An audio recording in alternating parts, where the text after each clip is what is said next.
Are we like rocking and rolling? I'm feeling it. You're feeling it.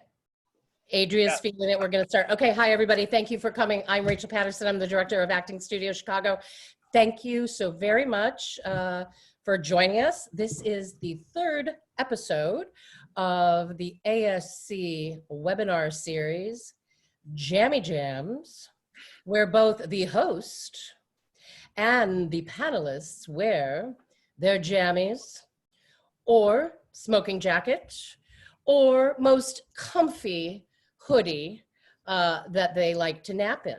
So I'm so glad you're here. Thank you so much, Murphy. Thank you so much, David, for agreeing to give us your time and your expertise to join Adria and myself. For those of you who've been asking, all of our classes are now successfully transitioned online.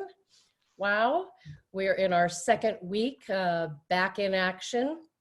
Thank you to all of our teachers who have worked so very, very hard, and all of the students who have come on board this crazy journey. Also, for those of you who are curious, our upcoming spring term, which will be fully online, begins May 17th. So thank you again for coming, everybody. Please stay connected, stay creative, and most importantly, everybody stay safe. I'm now going to pass the virtual mic over to Ms. Adria Dawn, and I'm gonna go have a cocktail and enjoy watching, guys. Thank you so much. All right. Awesome. Thank you, Rachel. Thank you. All right, have fun. We will. Thanks, you guys, for joining us. I know that ASC loves being able to connect to you. I love being able to connect to you during this pandemic, so thanks for joining. So this Jammy Jam is called David O'Connor and David Murphy of O'Connor Casting Talk Commercials, Indies, the Audition Process, Using Improv, and More. Whew. Okay, so I'm going to intro these guys, and then we're going to get these questions rolling. David O'Connor has been in the industry for over 30 years, you guys. He's literally cast thousands of projects. Thousands. Think about that. Thousands. Commercial, film, television, reality, web, industrial, digital stills, prints, testimonials, voiceover. David works with actors, models, real people. He does it all, you guys. He does it all. Thank you, David, for being here. Happy to be here. Thanks for having us. Yeah. We also have the awesome David Murphy. Murphy is a session director at O'Connor Casting. He's been working with O'Connor for 20 years, close to 20 years now. Yeah, on and off, sure thing. He's the original founder of one of the original founders of the Green Room, spent many years teaching improv with the Players Workshop of Second City. David, I know that I speak for our entire community when I say that we actors love to come into your room and audition for you with your sense of humor and your clear direction. So thank you so much. That's very sweet of you. Shucks. You know, well, I wouldn't do it if I didn't love you guys. So, Awesome. And even when I get ornery. Well, great. Okay, let's get this rolling.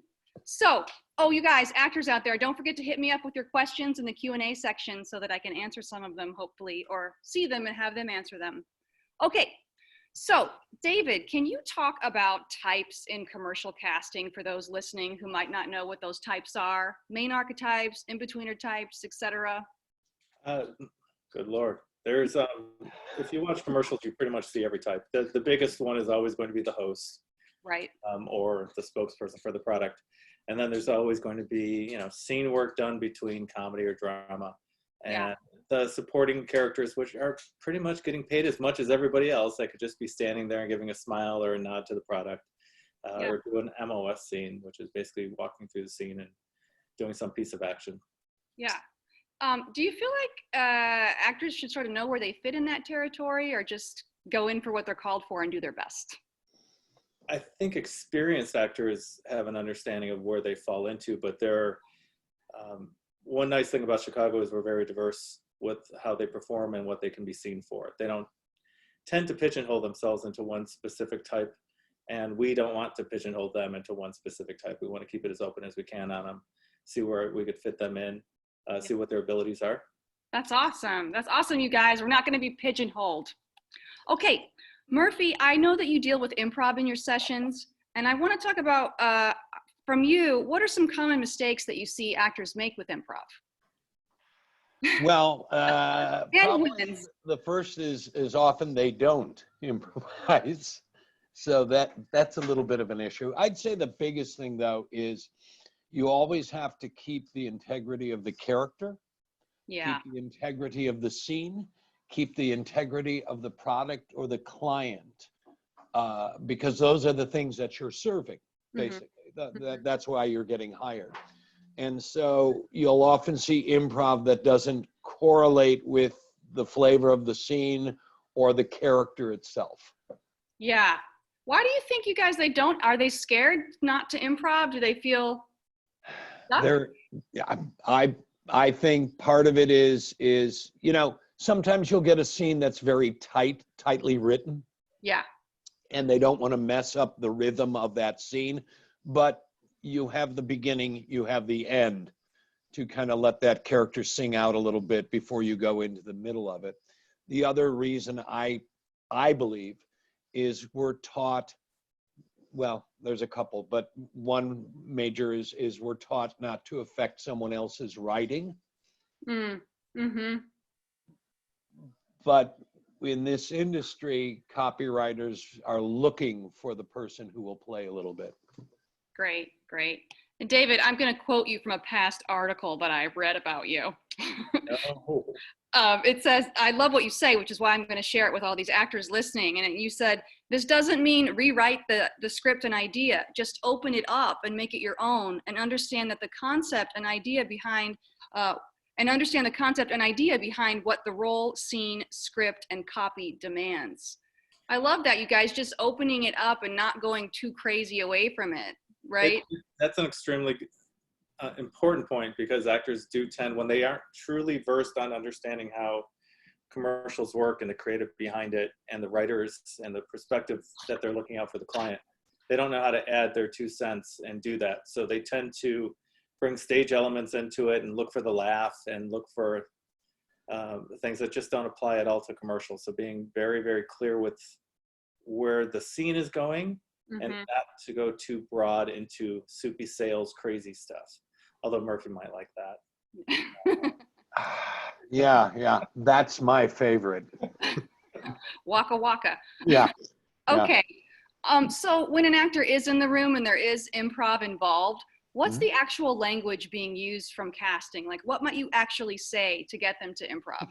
Just so they know when they go in if they've never done it before, Is this a union job or a non-union job? We pretty much handle them both similarly, but there's definitely language that doesn't come out of our mouths when it's a SAG job. Right. Oh, okay.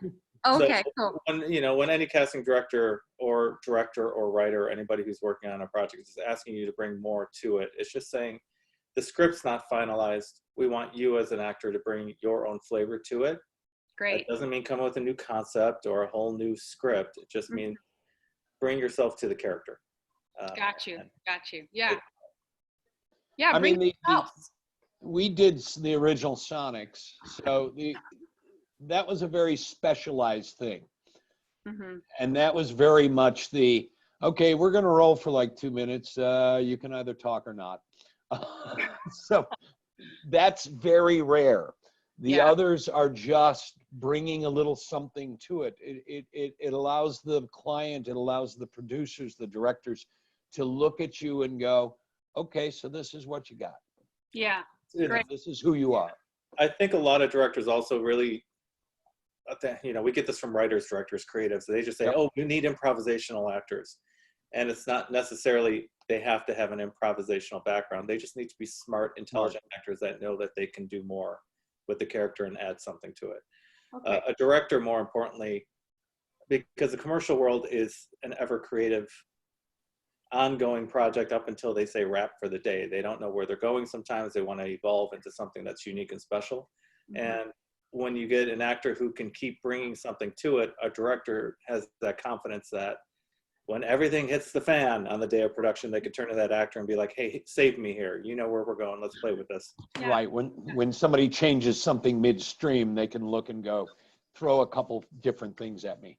Great. And so those actors aren't necessarily, because I know one of the questions was, if an actor's funny but not necessarily an IO Second City person, doesn't matter as long as they're interesting and funny and real, right? Exactly. Smart actor. Great. Okay, Kelly G has a question. She says, my question is an actor's social media important to O'Connor Casting when casting a project? Their social media to us? No, not at all. I mean, if anything on social media, we may look at and see what their abilities are and what they can do with it. But to the client, it could be extremely revealing to where they, there's definitely some campaigns that they're doing background checks into social media. Okay. It used to be, hey, you've done some illegal activities in the background. Now they're looking into your social media, because if it's a big enough role in a campaign, they want to make sure that this person doesn't have anything out there that can get them in trouble. Yeah, that's shady. Yeah, it definitely bites them sometimes, and it's sad to see. And we don't want actors to change. We want them to be who they are and have their own opinions on things, but they also need to be aware that it could absolutely impact a client's choice when they go to book somebody. Wow. Okay, that's good to know, right, you guys? Let's talk indie film. Now, I wonder if you all listening out there know just how many indies these guys have cast. I looked on your website, I trolled it, and you guys have just a partial selected list of over 40 films. So my question is how do actors get into the indie room with you? Oh, well, be good actors. For one. Don't suck. No, yeah, it's the biggest thing. How they get in, I mean, really, they get in through their agents, and they get in from us knowing them. There's, because we do all different types of projects, some actors don't come in for commercial just because they don't want to do commercial work, or they only come in for nationals. But we're still aware of the actors that are out there. We're aware of them in the theater community. We're aware of them and doing even industrial work or other types of voiceover work. So they're getting in front of us by their agents pushing them. Okay. And being open to the characters that come with independent films and sometimes the low budgets that happen with it. Right. And we will, not always, but we do pick from people we see in the room commercially. And part of that is we know you. And a lion's share of the work that comes through the city will always be commercial work. Right. And there are actors that we know probably won't book a commercial because they are more filmatic style. I'm thinking of a couple right now in my head, but they're beautiful actors and should be seen on commercials and so on. But yeah, if you can't throw a one-liner, I don't know that I'm real, Yeah. Just trust in you doing it. Yeah. So I'm getting a lot of questions from actors about how they can get into your room if they don't have an agent. What's your protocol for that? What do you guys do seeing new talent? Well, we do generals fairly often when we're slow. We definitely want to do that. We open it up to, we have different days that we do. About 5 months ago, we did a big open call for anybody who had no representation. We just wanted to expose them to the agents. Right. We're always looking for new folks. So we did that as generals, and that was basically based off email, and we popped it up on social media. But we do a lot of generals from exclusive talent, typically get priority when we're doing generals, and agents pushing people during those times. And we put a notice out to certain agents when we're doing that. And then we also get mail that comes in, and we want to be exposed to other folks. And also unique people. We do understand that everybody is an exclusive. We understand that they may have a non-union agent and a union agent, so they may be spread a little bit thin, and in which case we have a hard time getting them in on every project because they're not exclusive and they're not being pushed by an agent. Right. But it's a good way for us to see their abilities. And Murphy does a vast majority of the generals, and he's always yes, I do. his critiques are beautiful because they get to a lot more in depth, and it's very quick. We have 5-10 minutes to get somebody. Okay. Well, it's hard. Okay. Well, good. So you guys, they do generals. So keep on the lookout for that. And do submit your stuff. Yeah. Do you guys go to plays and film screenings? If you got invited to those, would you go? I'm getting a few of those questions. There's a lot of silence going on. No, I spent my first 10 years seeing shows after shows after shows. Right. So when you've been around as long as we have, we know a lot of the folks around town. So we're not getting out as nearly as much as we should. Right. But we do have some young blood in our office who loves to go to those things. So often somebody from the office is represented. And also there's screenings too that we will get a screener copy of and see shows. It's hard to see one-person shows or two-person shows. We're always wanting to see more ensemble pieces. Sure. Because we get exposed to more actors and we get to see more of their abilities across the board. I mean, if there's a cast of 20 out there, we want to see them because we could take more people in. Right. Okay. I've got a bunch of questions here. Anonymous attendee asks, if the copy you're working with for an audition is prop heavy, is it ever okay to use props in an audition, pad of paper, pen, phone, or is this the time to show off your object work? I'm gonna put that over to you. So, look, a lot of the commercials that have, or scenes that we do that have props, will often supply the props. Yes. Now, when we get to, and then you have a refrigerator, well, we have things that kind of suggest where that would be. And now you're going to have to move into showing off your object work. There are times when the character might, to the performer, suggest an item that they have on their person, a prop. The guy who wears the lab coat and also decides to have a pocket protector with a bunch of stuff in it or whatever, then yeah, that's on the actor to bring that in. We're not going to try to go, okay, what are the myriad of possible characters and grab props for that particular character. But those are the things that you handle yourself. But if you're stirring something in a pan, a pot, yeah, we'll probably have that. Awesome. Yeah. Can you guys run us through what the casting process looks like from your end? The key steps and timelines from when you get hired to cast and then to booking. Like, what's the process look like on your end? Wow. About every project's a little bit different, based on the timeline, based on the budget, based on how many people are involved, and mostly it is truly based on when the production starts. So we will backtrack from there. And turnarounds can be 2 days to a month. I've had 2 days to a year on some. Whoa. But typically it's, let's say on average, about 2 to 3 weeks. And we get the project in, we get the boards, we get the breakdown from the ad agency and the production company, the director's treatments, which can be quite lengthy nowadays. And we get projects at 9 a.m. Hundreds of pages. Yeah. Oh my God. Like, please, can we get on a conference call in 10 minutes? And we're like, you've been sitting on this for 2 weeks and we've got 10 minutes. Wow. So we get a treatment, we get a lot of information on that, and then we start breaking it down by character. Put it out to agents. Agents are submitting who they think are right for the role. Then we're going through and fine-tuning a lot of that and putting it back out to the agents in a schedule. Awesome. Cool. Thank you. What did the last few months pre-pandemic look like in terms of the quantity of non-union versus union commercial work? Ooh, yeah, I guess I'll take that one as well. There was definitely a bit of an uptick on union work this year, which has been really, really good. We are a big advocate for union work because it gives us the opportunity to see everybody, all actors, and be very inclusive, and that's a very good thing. Casting director just wants options, and the options only make for a better project.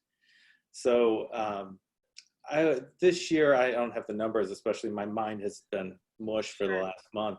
Sure. I definitely had an uptick for this last year. We do a lot of national searches for large campaigns, so those bring in a lot of union projects as well.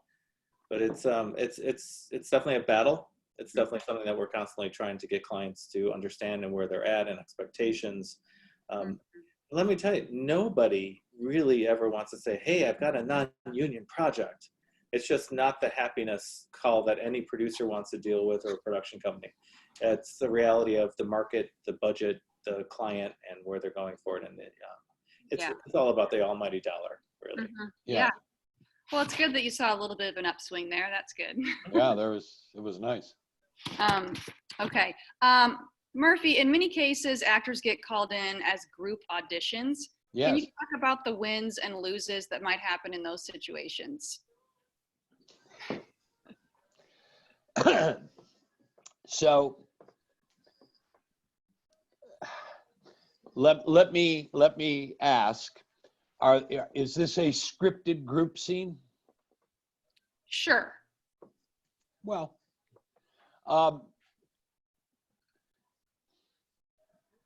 the downfall can be that you have that one or so individual who is perhaps they've memorized their line, they just don't know anyone else's.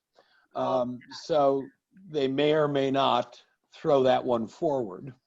You have that as a potential oops. You also have energy differences, meaning I'm not connecting, or as I'll put it, nobody's putting their head in the same bucket. Everybody's got their head in their own bucket. You know what I mean? Yeah. So they're not communicating well energetically. But I believe that if you kind of open that up, you open your energy up to encompass whoever's in the room with you, you easily avoid any pitfalls. What do you do on stage? And, you know, if you've rehearsed this show, you're on stage, somebody drops a line, what do you do? Pick it up. Yeah, someone else either picks it up or you move forward. Yeah. Same thing here. For some reason, people think that the stakes are greater. I believe you have to fall in love with the audition process. Yeah. Because getting the job is the gravy, but doing the audition is what that's what you're doing this for. Because 90% of your time will be doing auditions. So you got to fall in love with that process and not make it a painful or fearful or hold my breath type of thing. So if you just kind of open your energy up, you'd be surprised. Just kind of watch, let things fall. You know what I mean? You don't have to save the scene. Yeah. You know, if it falls, yeah, it's okay. Yeah, to add on to that, I think a lot of actors are worried about other actors in the scenes that may not be performing up to their level. Whatever that is. Yes.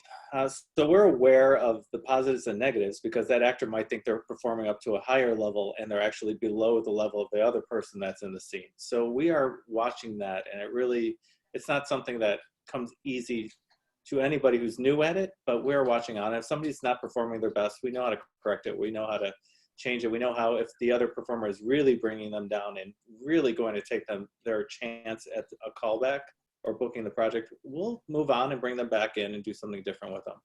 Cool. We are very watchful of that. The camera has a way of focusing in on one person and maybe not the other person also when we're running a scene. See, you don't know how we're shooting it, and you just got to trust that the eyes that are watching it are aware. Yeah. I would imagine in an improv situation too, it all really comes back down to listening. Otherwise you're talking over each other. You're not taking in the room. Listening is the absolute key. And I'm big with, look, if I put some energy out there in improv and the next person doesn't pick it up, I wait a beat or two and throw something else in. But I have to give that space.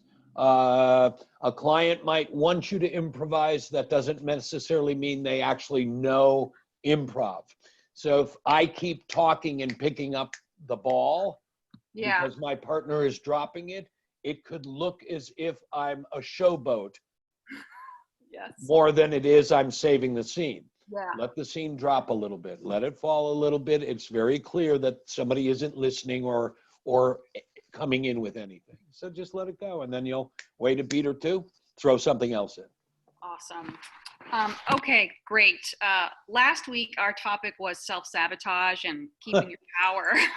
And I know a pet peeve of your office is when actors are not being responsible and being informed and playing stupid, which I think is actually a form of self-sabotage. I mean, does that happen a lot? Why do you think that happens?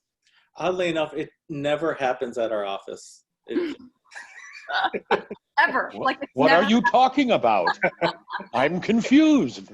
like, how often does it happen with you guys? It happens every day. Constant. It's Wow.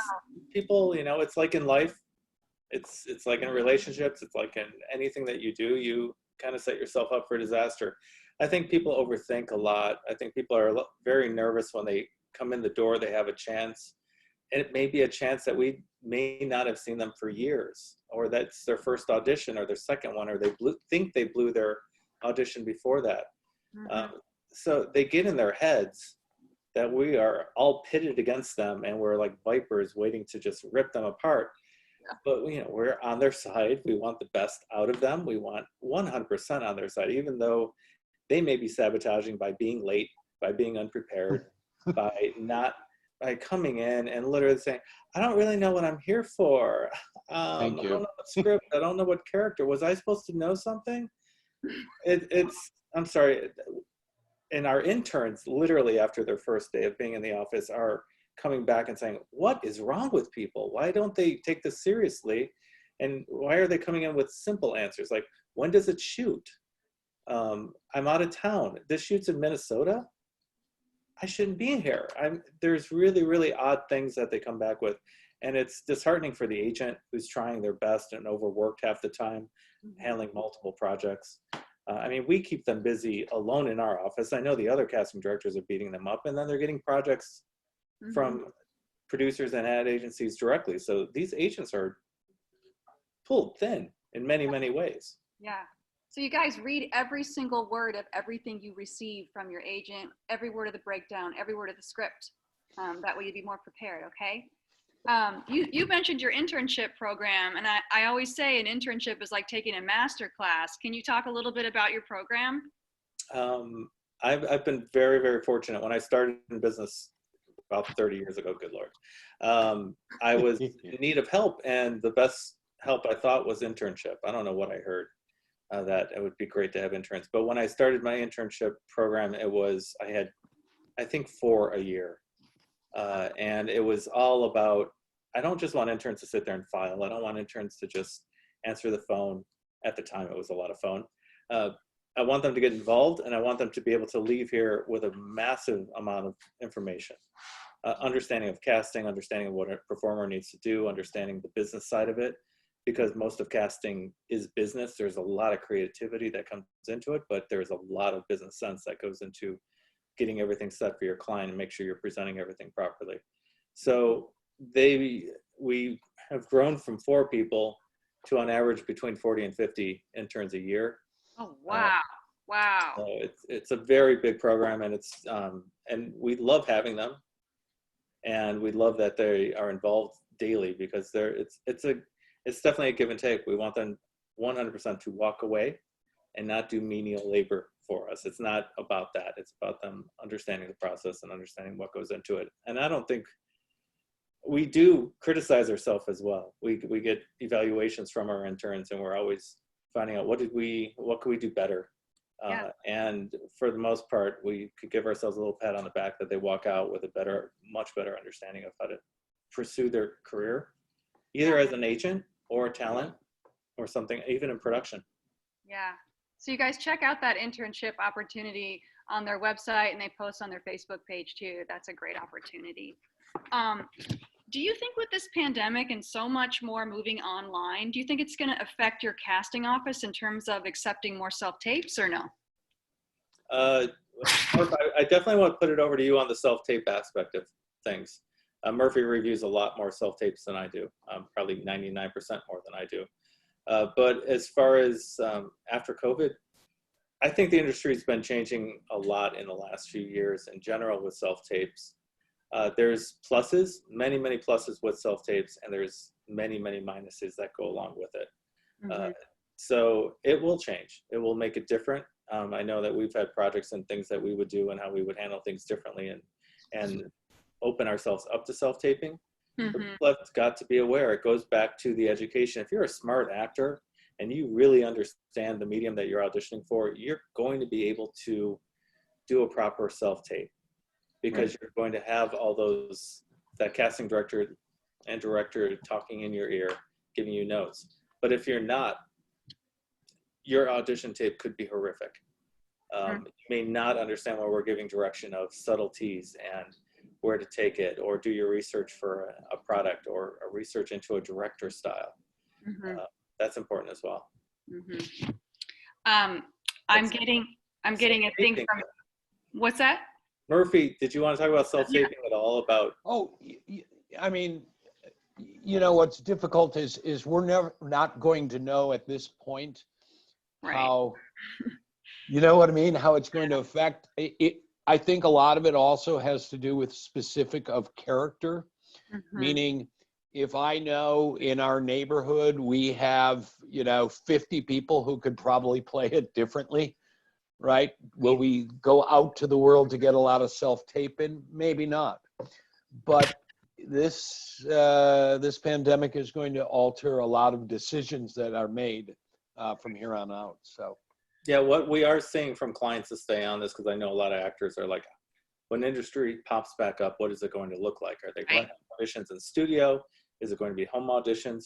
We don't know. I know that we'll set our office up to definite social distancing. We've already warned clients before this was going on, before we actually got kicked out of doing auditions, that we were very watchful of that, and things would take much more time. Don't expect the amazing fast results that you are experiencing currently. It's going to take longer. See less, or have to open it up to more days, or something. Right. I have another question from anonymous attendee. Nice. How often do you watch actor reels when casting a role, or do you have time to even? No, well, we definitely watch reels when we don't know the person at all. If there's something there, we're going to click on it. And if to expand on that question, because yes, we do, is not enough. If we're going into a reel, we want to see what you can do. And it could be a theater piece, as long as they're focused on you and not, the stage and your little blip walking around. But we're wanting to stay as versatile as you are. We were looking at a lot of reels, and the shows around Chicago for day players pretty much focus on, you're either going to get hurt, killed, or arrested, and so you're already the dead body. Yes. So you tend to see the same type of reels coming through as far as TV. We want to see you as versatile as possible. So when you're popping a reel up there and you're showing 3 scenes, and they're all of you, let's say as a gang member or as something else, it's not giving us much help. It's actually hurting you. Yeah. Or if I see more of your scene partner than you, that's a problem too. Right. I always say quality over quantity, right? Yeah. It's really hard though when you're a beginning actor and you're looking for any tape on yourselves. It's also important to know, don't just put on the tape that you did in your class and say, hey, this is a professionally done project, or something that was really, really poorly done.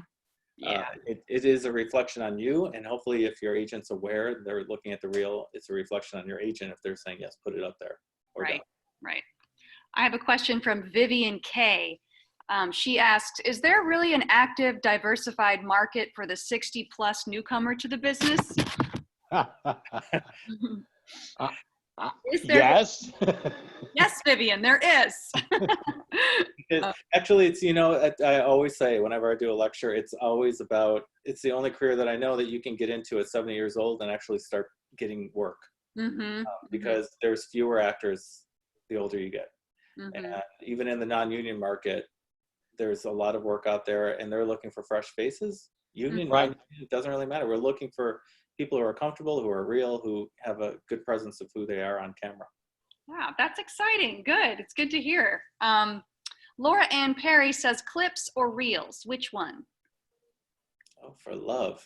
Just get us anything. It doesn't, a reel or clip, it doesn't matter. As long as we're saying something on you. It's not the old days where we're getting a tape of you or a DVD and putting it into Yeah, we're just popping it on a computer and hitting play. There's the 3/4 tape of myself. Yeah. Yeah. Yes. Okay. So I know like casting is a ton of work. How do you guys manage your work-life balance? I'll give this one to Murphy. Or do you? Well, first we got to go life meaning what?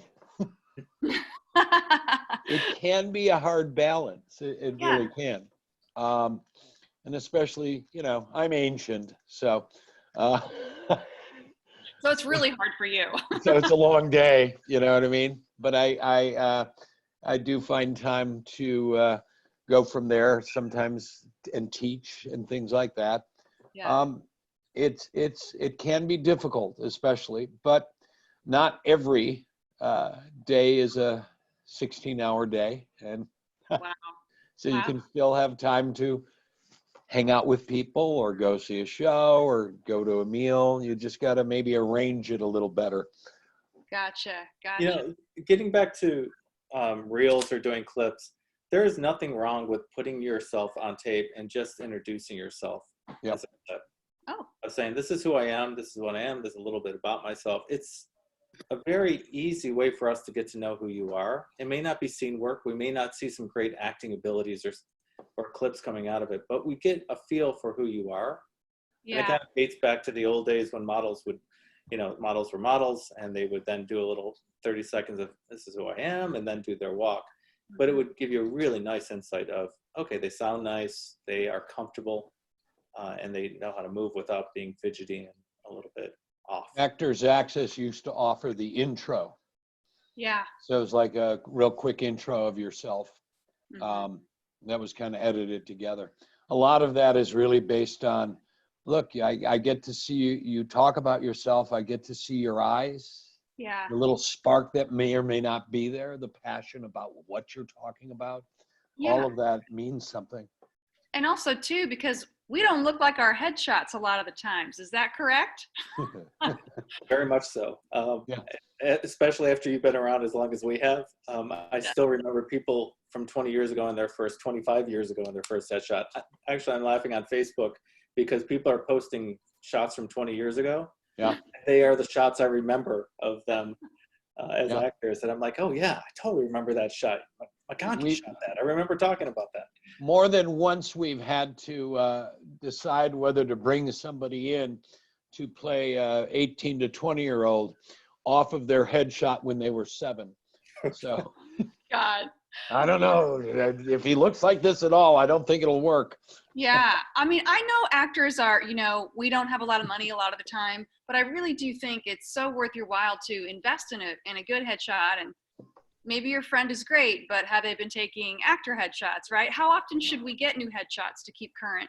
When you change, when your Yeah. look changes, and you may not trust your agent, but your agent should be the one to be like, you need a new one. Black and white has been out for 15 years. It's time to update it. Or your hair has grown out, or you lost a significant amount of weight, or you just got old. It happens. People hit Or that. you got young. Yeah. Oh, yeah, you got young, girl. You got young. You got so young. You might have had some work done. Whatever it is, as long as it's significant and it's current. And I'm all for professional headshots. But if you are so far behind on your rent payments and you can't afford one, get a selfie that represents who you are. Get somebody who's just going to take a nice shot, because it's going to at least show what you are and who you are and what you look like, I guess, at this point. Yeah. Yeah. Okay, good. How much weight does having a BFA or graduating from a good theater school hold in the industry for you guys?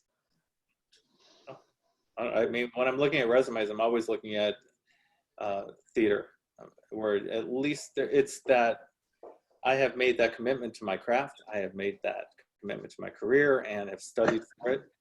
Classes are important as well. It's always ongoing. But that BFA, it just makes, if they're new out of a BFA program and we're bringing them in for a general or first audition, hopefully they've had on-camera training with it, because they can, boom, they shoot out and it's projecting too much, and they haven't been finessed for that. So it's important, very important for theater to factor into it. Mhm. Great. Matt R says, I've had a great run of callbacks and check avails with Murphy pre-COVID, but no bookings. Would it be appropriate to reach out and ask if I'm missing something? Murphy, it was directed towards you, apparently. Yeah, I'm sorry. Something went funky. Yeah, You were frozen. he brought in his technical crew to fix Yeah. it. Yeah. Well, I'll repeat Something it. just went weird. Well, Okay. I could comment on the So booking ask side. again. Okay, good. Go hit it, Murph. Okay, Matt R says, I've had a great run of callbacks and check avails with Murphy recently pre-COVID, but no bookings. Would it be appropriate to reach out and ask if I'm missing something? So I guess I'm reached out to. Yeah. Okay. So this gets real tough. Often a client doesn't pick the person who I or David or whoever's in the room would probably think, you should have picked that one. Yeah. Often I think a problem comes in where and I'm not going to refer to anyone in particular, but where when you go to the callback, usually, not always, but usually it is the next step from your audition. Meaning you should not be repeating what you did in your audition. If you made improv jokes, if you will, don't repeat those jokes. It should be a step up or a springboard of something in the arena of what you did, but a little bit advanced.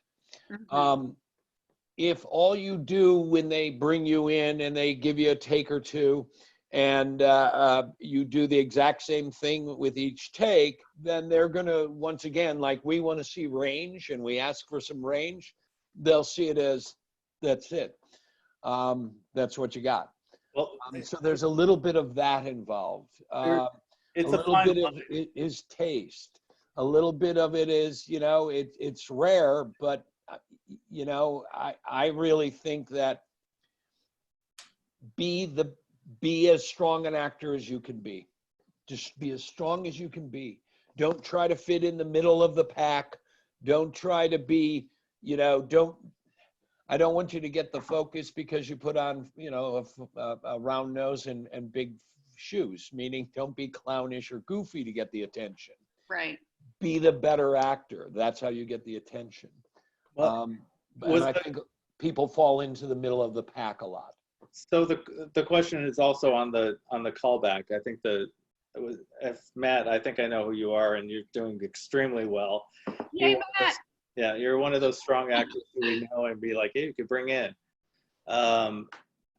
If you're getting a callback, that's a major sign that you're doing something right. Yes. So if you're not getting a callback, doesn't mean you're not doing awful, but if you've done 10 auditions and you're not getting a callback, there's something wrong with that. So you need to change that up. But if you're not getting if you're coming in and you're nailing it on a callback, reach out through your agent and question it if you are that questionable about it. And we'll respond to it. But don't do it right after an audition. How'd I do? What'd I do? And it's like, not the time. We're too busy doing other things. Truly, if you ask your agent, it also helps us to review that callback. I think sometimes actors don't recognize how much we actually watch. So you'll get somebody coming in 3 weeks later going, how did I do on that? I've had thousands of auditions in the meantime. Wow. So it's like, yeah, I don't know. Wow. No idea. So how many actors will you call in for one commercial role, let's say? It just depends, I'm sure, but is it? Yeah, let me tell you, I think the most we've ever called in has been 500 plus. Oh my gosh. And that's just out of this market.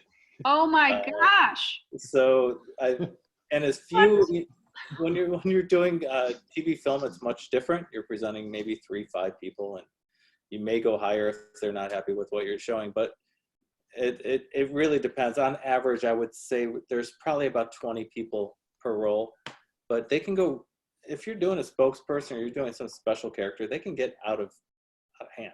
And it's mostly because the creatives don't know where they're going. It's all this, it could be this, I don't know. Open on ethnicity, open on gender, 18 to 80, somewhere there. And it's wonderful that they keep it open, but it's also Hard. what do you really want? Yeah. Yeah. So, speaking of Lanye, I hope I'm not saying your name wrong. She wants to know, do you guys audition folks in LA, or you got enough talent in Chicago, right? Well, when they're hiring us on for Chicago talent. Yeah. Anytime they would ask us, it would be on a film, and I'm not doing episodic TV right now. So if they're doing a film role, they maybe like reach out and go after them. But otherwise, no. We're dealing with Chicago. I don't know LA's market like the casting directors who know their market. Just like a casting director would suddenly be like, I have to cast this thing in Chicago. Yeah. It's like, why would you want to? Yeah. Why would you want to look bad in a market that I could bury you in? Because I've been doing it 30 years. I would not do that same to my fellow casting directors in LA or New York or any other market, because I wouldn't know them. I know how hard it is when I get 1,000 headshots to narrow it down to 20, 30, 40 people. So wow. I can't imagine going to a foreign market and risking all this time and missing people. It's not a good thing. Someone wants to know who actually picks who to get called in. Is it a collective, or is it just you guys, or? Whoever has the loudest voice in the room, I think. No? Yeah, sometimes. It really depends on the project. Sometimes it used to be myself.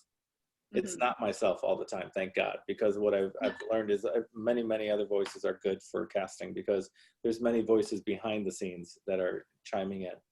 So sometimes it gets broken down by different people in the office, session directors, the casting directors, breaking it down by character, and then we start to review, or I'll review the final selects and get that together. And sometimes it is a commune. We all gather together. There could be 6, 7, 8 with 10 people with interns and all chiming in and making comments on the project. And it's interesting. I love it, actually, because you start to hear different voices, and it's like, why would you choose that person? Or You can get very emotional. And it's such a subjective thing. It's very subjective on our side. Oh, wow, I'm lighting up over here.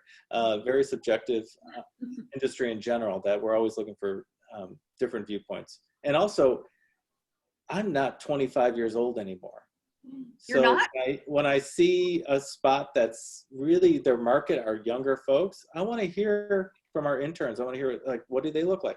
What ages are they coming about? What is this something that you're attracted to performance-wise? Or Yeah, there you go. Great. Going off of that a little bit, Caroline P wants to know, what are the most prominent agencies you work with? Do you have like some that you just, the top agents you always work with a lot, or is it just everyone? Yeah, we do. Yeah. Yep. Work with everyone. There's no way I could give that information. No, right. That would be very private. Okay. We work with everyone. Great. Okay, cool, you guys. Yeah, we talked about union stuff.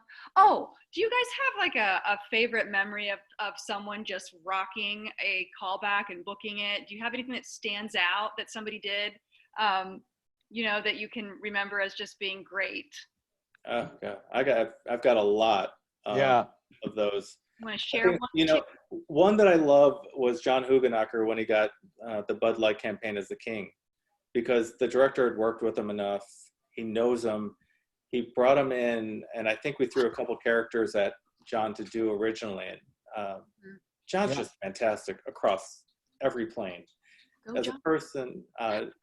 And so when he comes in, he does these other characters, and I'm like, John, go back out. We want to do you as a king. And Jim, the director, is like, watch what he does.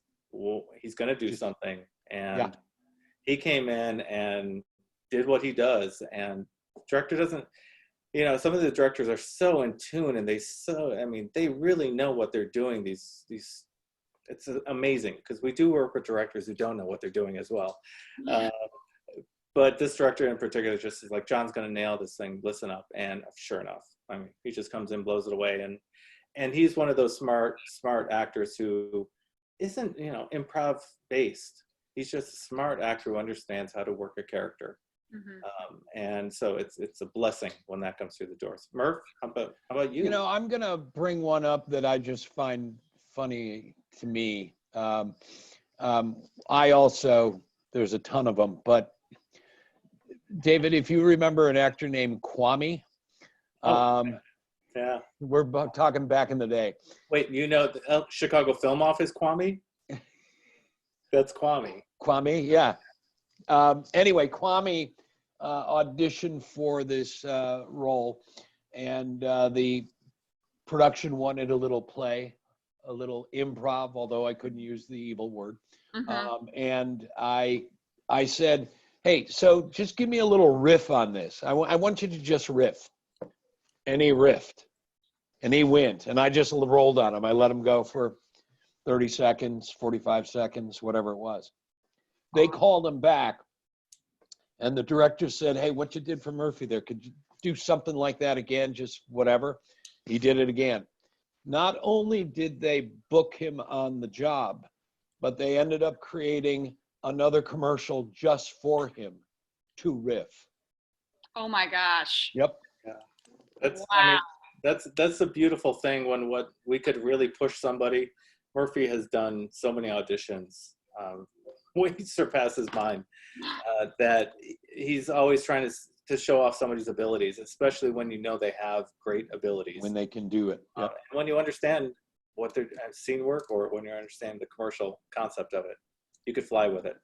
Awesome. That's why, actor, you got to bring in your A game, meaning a lot of times people will come into the room and wait for what I want. Yes. I've got a job. I'm the guy sitting behind the camera. You bring in what you've got, right? Yeah. Also, I'd like to say just real quick, pretend that it's an episodic. What I mean by that is be prepared for it as if it was an episodic and you only had one take. Yeah. Yeah. That's such a big thing. I think, yeah, being prepared and prepping for it like it's important to you, you know, Yeah. that's so key. And being yourself. I love what you said about not pleasing you. Because, Yeah, I don't. Yeah, I mean, It doesn't matter to me. yeah. I want you to get it, but you know, I don't care, and I'll rewrite the script of myself if I have to. So, I would say that's maybe play. Such a huge thing that we as actors do. We try. I mean, the nerves kick in, and then you try to please or do something that's just not you. So Yeah, it's your room. yeah, it's our You room. walk in for the time you're there. It's your room. Excellent. So, do something. Okay, you guys, it might be time to play my really silly game. Are you ready? So excited. Yeah, I like the game. Yeah, calm down. This is called Just Pick One. Okay? Are you guys ready? Okay. Yeah. Okay. So you just pick one. David, is it Crest white strips or is it barbecue chicken strips? Barbecue chicken strips. Chicken, okay. Murph, is it Potty Mouth or is it Perfect Diction? Potty Mouth. It is. I knew you would say Yeah. it. Come on. David, is it a cowboy hat or is it a raspberry beret? Oh, got Cowboy Hat. I've got one. I should have wore that with us. Yeah. Completely would do that. Murphy, is it Modern Family or is it Good Times? Ooh, good times. Yes. Okay. David, is it Netflix and chill or hangry with Hulu? Netflix and chill. My Netflix. wife's watching me over there. Murphy, is it a fist bump or is it raise the roof? Yeah, I'm more fist bump. See, I had you both pegged. Yay, that was so fun. Were those your guesses? Yeah, they were.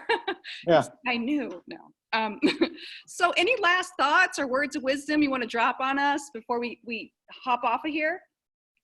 Good Lord, there's lots of words of wisdom that we can get. Man, This could there's go so on much. for a long time. And what I do love is that hopefully, people are going to watch and learn a little bit and be a little less stressed, Yeah. be a little more prepared, Yeah. and understand that it's a business, that you need to be aware of the business and treat it as a business and do your best every chance you get.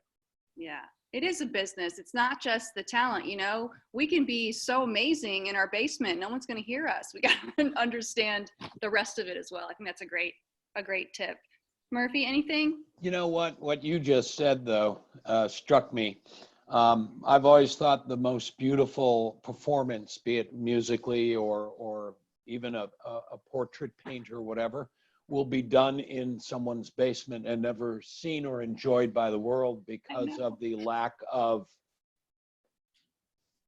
screw it. I was going to say something else. Screw it sort of quality, that confidence of just, hey, this is let's do this, right? Which is the getting away from the fear and just going into the, let's see what happens, take that step of faith. There'll be something under my foot. Yeah, that's awesome. Let's take the leap, you guys. Well, thank you so much, David and Murphy, for rocking Jammy Jams episode 3. I super duper appreciate it. And to quote Bette Midler in Beaches, Rachel Patterson, you are the wind beneath our wings at ASC. We love you. Thanks for watching, you guys. That Be is safe, a wrap. everyone, all right? Thank you, guys. Thank you.